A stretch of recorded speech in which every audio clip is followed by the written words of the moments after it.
simply about washing feet, whether the example was about how you deal with those closest to you, or whether it has a more broad application in terms of how we deal with all people. We talked about the statement and the question in verse 20 about whoever accepts anyone I send accepts me, and whoever accepts me accepts the one who sent me.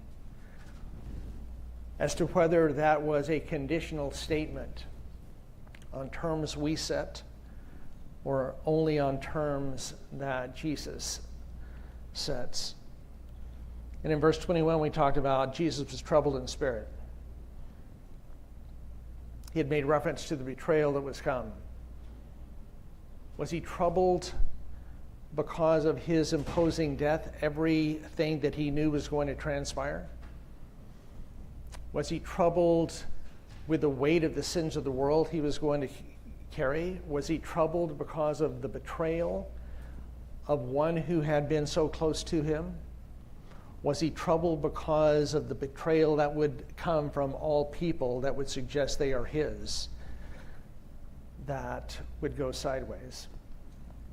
We're going to look at the remaining verses of this chapter today.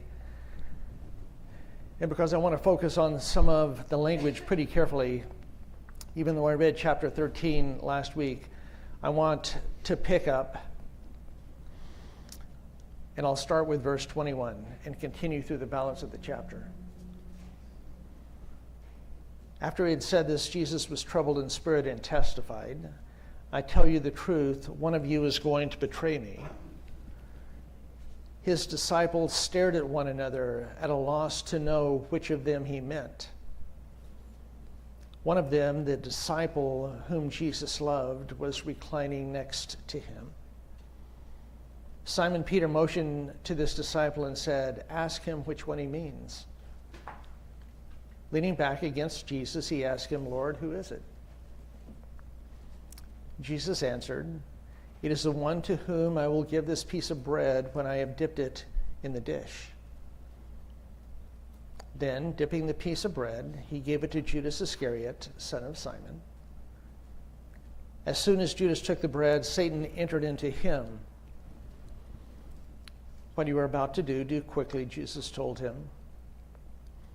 But no one at the meal understood why Jesus said this to him.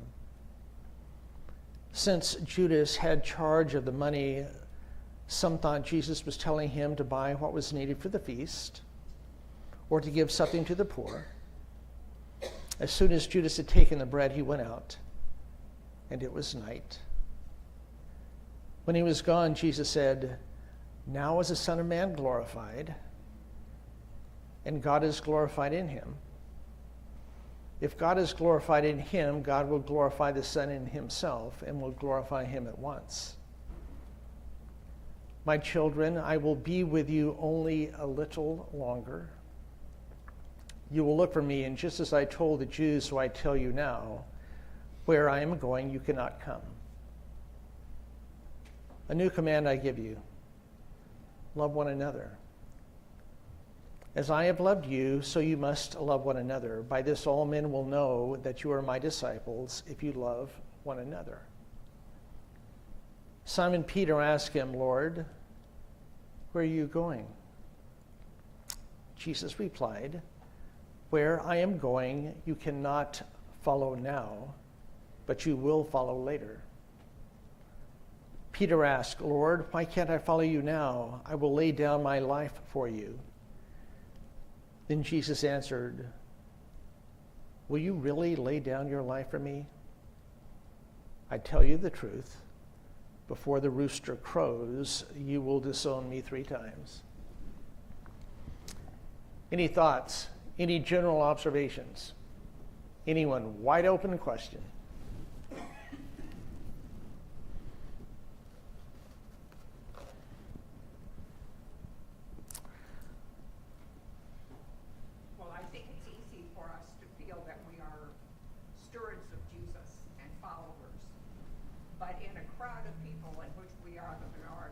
It's very easy to stay quiet, and in that way